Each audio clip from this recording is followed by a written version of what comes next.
Hello and welcome back to Shakesyear. We are working on Fair M, and today we're going to get to hear from Vallingford in Act 3, Scene 2.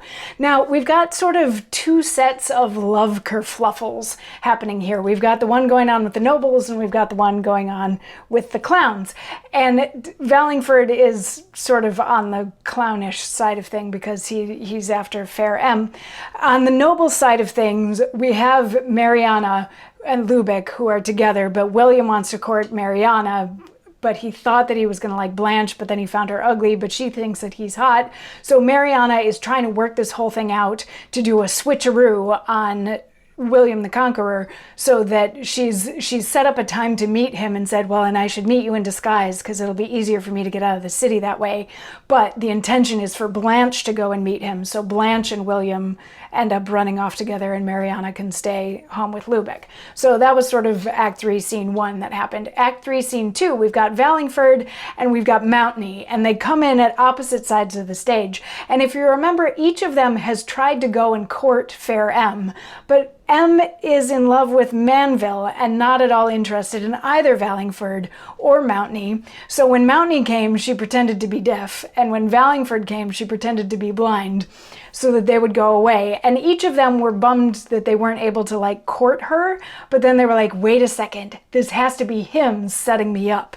So at the top of Act 3, Scene 2, they come in from like opposite sides of the stage, and Mountney kicks off the scene by saying like, Vallingford, if I wasn't such a gentleman, I'd kill you for what you've done to me.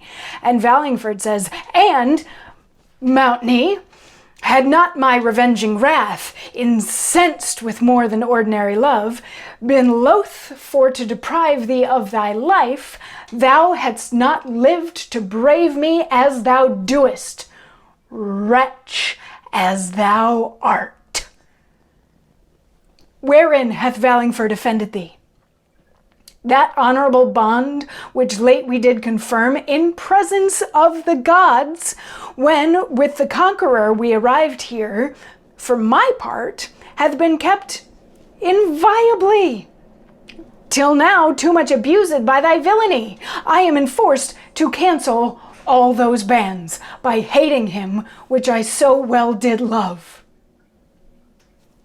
So he's trying to match Mountney, because Mountney was like, if I wasn't such a gentleman, I'd kill you. And he comes in and he's like, if I wasn't so opposed to murder in the first place, I would kill you for what you've done. And then he switches it around and he's like, what did I ever do to you, like, to deserve this? We used to be besties. We swore that we were besties even just a couple days ago when we arrived here with William the Conqueror, and now all of a sudden you're being so horrible to me that I have to say, like, we're not friends anymore. And this friendship is over, is what Vallingford is saying. And Mountney is like, well, you know, you're the one that set M up so that when I would go to visit her, she would pretend to be deaf and not be able to hear me trying to court her. And Vallingford's like, wait, what? And he's like, yes, she said that she was deaf. And Vallingford is like, oh, that was probably, yeah, because when I went to see her, she pretended to be blind. And Mountney's like, wait, what? And he's like, yeah, so my guess is that she is neither deaf nor blind. She's messing with us both. And they're like, oh, okay. Let's go talk. Let's go like talk to William and see if we can get this sorted out, or maybe let's go talk to her father. But they're like, let's be friends and let's go figure out a way that we can figure out which one of us can end up courting her. So they start off the scene all fiery and angry at each other, but then they learn very quickly that neither of them is actually at fault. So they decide that they're going to be friends again and still try to pursue Fair M. And that's Act 3, Scene 2. So come on back tomorrow for more and we'll see what their next tactic is. I'll see you then. Mwah.